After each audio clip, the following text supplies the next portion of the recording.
नमस्कार शेतकरी मित्रांनो, शेतकऱ्यांना अनुदानापोटी मिळणार आहेत 768 कोटी. कुठले अनुदान तेही जाणणार आहोत. चॅनलवर अजून सबस्क्राईब केलं नसेल सबस्क्राईब करा, लाईक करा, जास्तीत जास्त शेअर करा. बघा, गेल्या वर्षी अत्यल्प पावसामुळे कापूस आणि सोयाबीन अनुदानापोटी घटले आहे. आता या पार्श्वभूमीवर कापूस आणि सोयाबीन उत्पादक शेतकऱ्यांना प्रति हेक्टरी 10,000 रुपये अनुदान देण्याचा निर्णय राज्य सरकारने घेतला.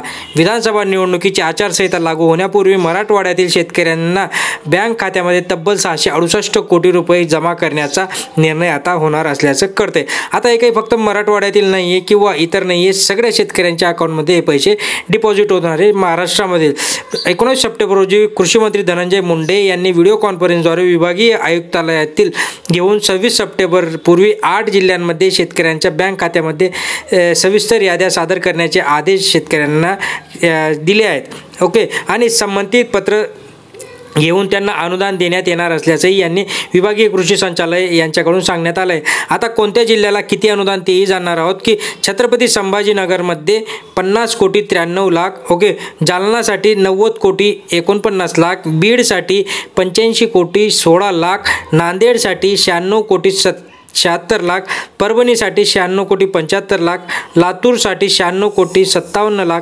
धाराशिवसाठी 87 कोटी 41 लाख, हिंगोलीसाठी 66 कोटी 47 लाख.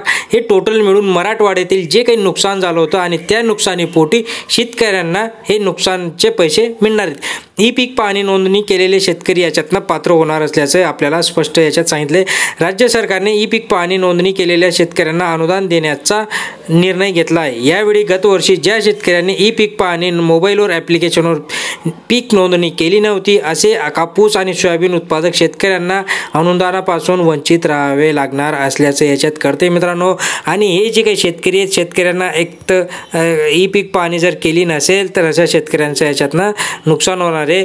राज्य शासनाने जे सांगितलं होतं की आम्ही याच्यात ई पीक पाहणीची अट रद्द करू, बट ते त्यांनी केलेलं नाही आहे. ई पीक पाहणीची अट जी आहे ती त्यांनी ठेवलेली आणि म्हणूनच आता बहुतेक शेतकऱ्यांचं याच्यातनं नुकसान होणार असल्याचं आपल्याला दिसते. अशाच महत्त्वपूर्ण माहितीसाठी अजून सबस्क्राईब केलं नसेल सबस्क्राईब करा, लाईक करा, जास्तीत जास्त शेअर करा, घंटीचं बटन देखील ऑन करा. धन्यवाद.